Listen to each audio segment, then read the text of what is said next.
Bienvenidos una vez más a la entrevista en Deutsche Welle en español. Yo soy Carol Guerrero, los saludo desde Berlín y hoy vamos a hablar con el relator especial de las Naciones Unidas sobre la independencia de magistrados y abogados, el señor Diego García Sayán, quien recientemente estuvo de visita en Bolivia, invitado por el presidente Luis Arce. Señor Diego García Sayán, gracias por acompañarnos desde Lima, Perú. Muchas gracias, para mí es un gusto, Carol, muy buen día para todos y todas. En su reciente visita a Bolivia, usted criticó el sistema judicial de ese país. Afirmó que la justicia está lejos de la gente.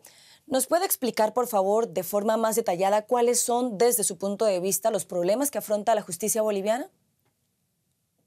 Muchas gracias, Carol. Tal vez una precisión al inicio. Efectivamente, el relator ha sido invitado, no por el presidente, sino por el gobierno de Bolivia, que es el procedimiento establecido en Naciones Unidas para la visita de un relator o una relatora especial. No es un tema de cercanía amical ni nada parecido, sino es el procedimiento normal a través del cual un relator o relatora puede visitar un país para levantar un informe. Efectivamente, voy a la pregunta que nos ayuda mucho a adelantar, porque a veces las visitas de organismos de derechos humanos van a temas contingentes del día a día y de lo que está pasando con algún líder político con el cual puedan simpatizar. Pero hay asuntos estructurales que tienen que ver con la justicia.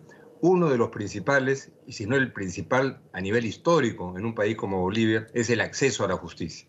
Y eso lo hemos visto, y lo he visto de manera palpable y en la piel, particularmente con las dificultades de acceso a la justicia por las mujeres, dentro de una ola de feminicidios que se viene produciendo desde hace ya algunos meses, como uno de los tantos aspectos de situaciones en las que la desprotección a la mujer hace que los casos penales se dan muy excepcionalmente y cuando se dan con una lentitud, con escasos resultados. Entonces, eso es uno de los tantos temas que hacen ver que el problema de la justicia va mucho más allá de la contingencia del momento, sin negar, por supuesto, que hoy en Bolivia hay problemas que tienen que ver con la política, con la independencia judicial y con temas que tienen que ser revisados en profundidad.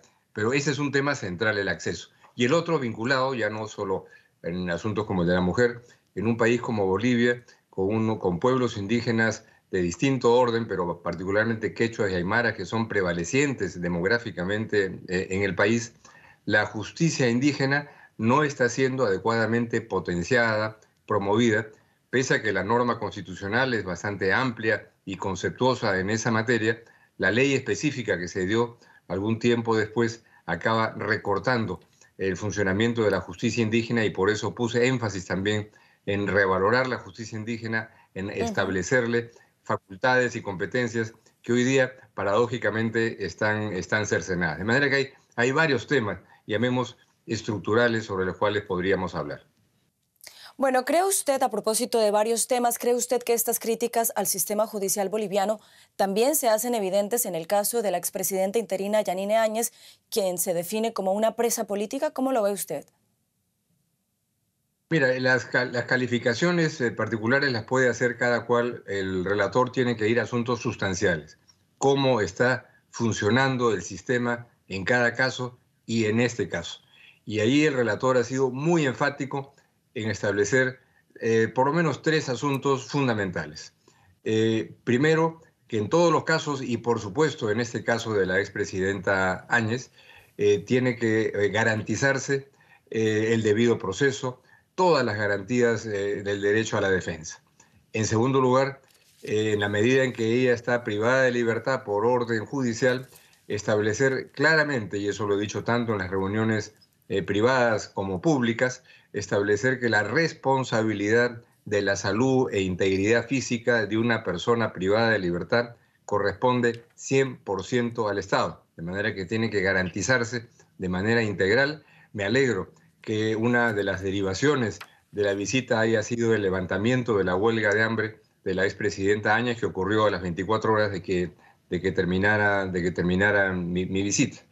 Y en tercer lugar, el hecho de que durante mi presencia en Bolivia se firmó un protocolo entre la oficina local en Bolivia del Alto Comisionado de Derechos Humanos con el gobierno boliviano para establecer una presencia de representaciones de Naciones Unidas en los procesos judiciales para poder seguirlos de cerca, participar en las sesiones, acceder a los expedientes para poder supervisar de cerca, no a nivel retórico con declaraciones como hacen algunos que llegan a Bolivia y dicen cosas que no se respeta las garantías y se desaparecen. Bueno, aquí queda una presencia que ya estaba establecida, pero ahora con ese protocolo para poder estar presentes en los procesos, no como defensores, no para hacer alegaciones, sino para estar presentes y poder observar que se respetan todas las garantías judiciales y que no hay ninguna objeción procesal que afecte el fondo que pueda ser relevante. De manera que el tema ha sido atendido,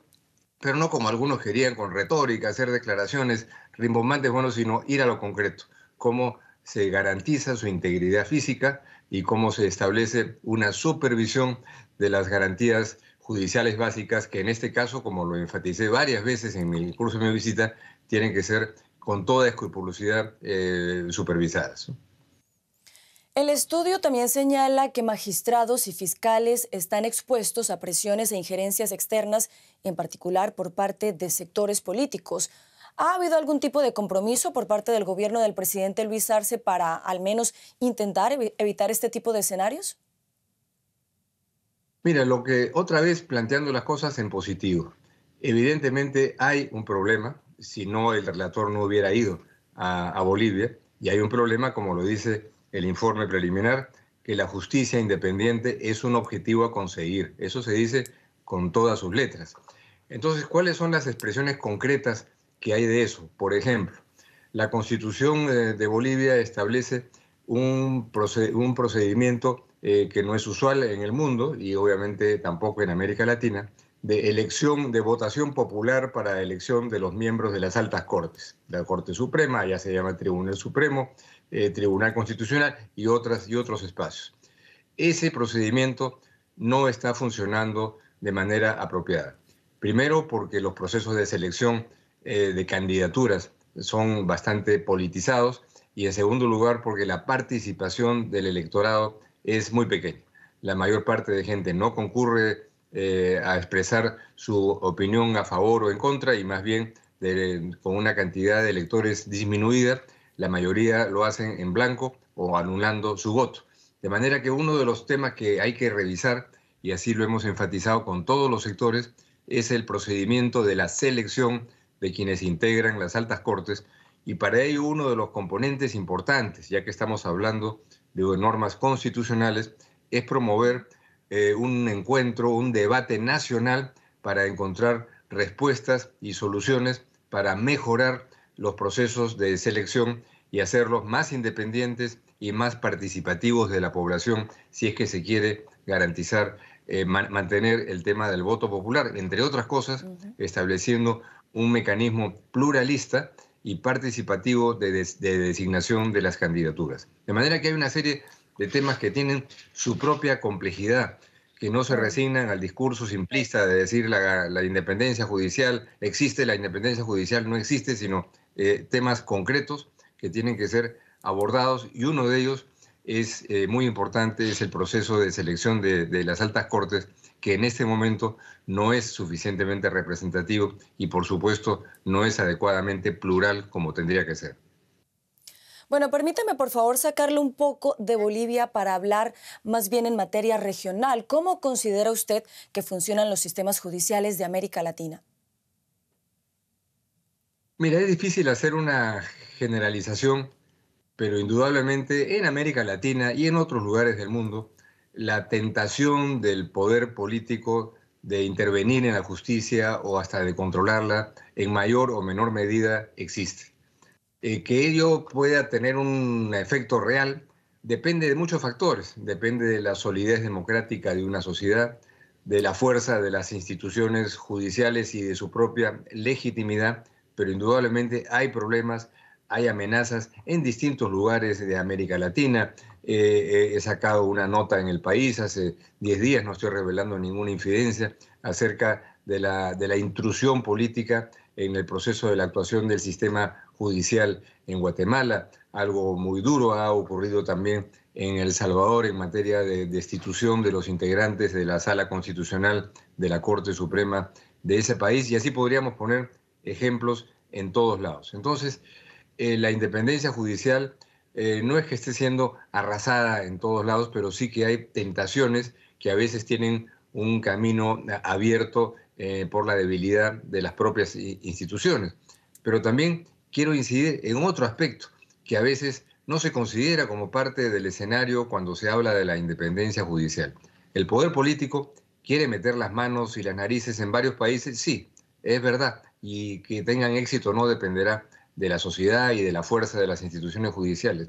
Pero también hay otra manera de afectar, de intimidar y de arrasar con la intimidad, con la integridad e independencia judicial, que es la corrupción, el crimen organizado, que también se mete en los procesos de designación, en los procesos de orientación de las investigaciones y de los casos graves de corrupción, y cuando las personas a veces avanzan demasiado, como ha ocurrido con varias juezas en el caso de Guatemala, por ejemplo, inmediatamente empiezan a recibir amenazas, empiezan a ser investigadas por lo que han respirado, por lo que han comido, y muchas de ellas, como es hoy día el récord de fiscales y de jueces de altas cortes de Guatemala, que están todas exiliadas en los Estados Unidos. De manera que viendo el bosque y no solo el árbol, a veces la debilidad de nuestras instituciones hace que sea de segunda importancia lo que algún político diga o no diga sobre la justicia, cuando hay otras fuerzas oscuras que tienen también que ser enfrentadas con mucha firmeza y con mucha consistencia. De manera que es algo en donde toda la sociedad tiene algo que ver. Yo sé que mucho ocurre en América Latina, que los jueces, los abogados no generan una amplia simpatía social, pero hay que ver que una justicia independiente es algo que toda la gente necesita, y una justicia accesible es un valor fundamental que, en mi caso, un relator de Naciones Unidas tiene que ver como aspecto central. Yo lamento que algunos grupos dogmáticos de derechos humanos no tengan eso en cuenta y digan, bueno, el mundo empezó con Evo Morales en Bolivia. No. Hay temas que se generaron a partir de su gobierno, por supuesto, pero hay temas históricos, fundamentales, estructurales, que cuando hablamos de justicia tienen que ser puestos también en la agenda y no simplemente soslayados para una visión politizada o sesgada de analizar esos temas tan complicados, ¿no? Señor Diego García Sayán, relator especial de las Naciones Unidas sobre la independencia de magistrados y abogados, muchas gracias por habernos acompañado desde Lima, Perú. Muchas gracias.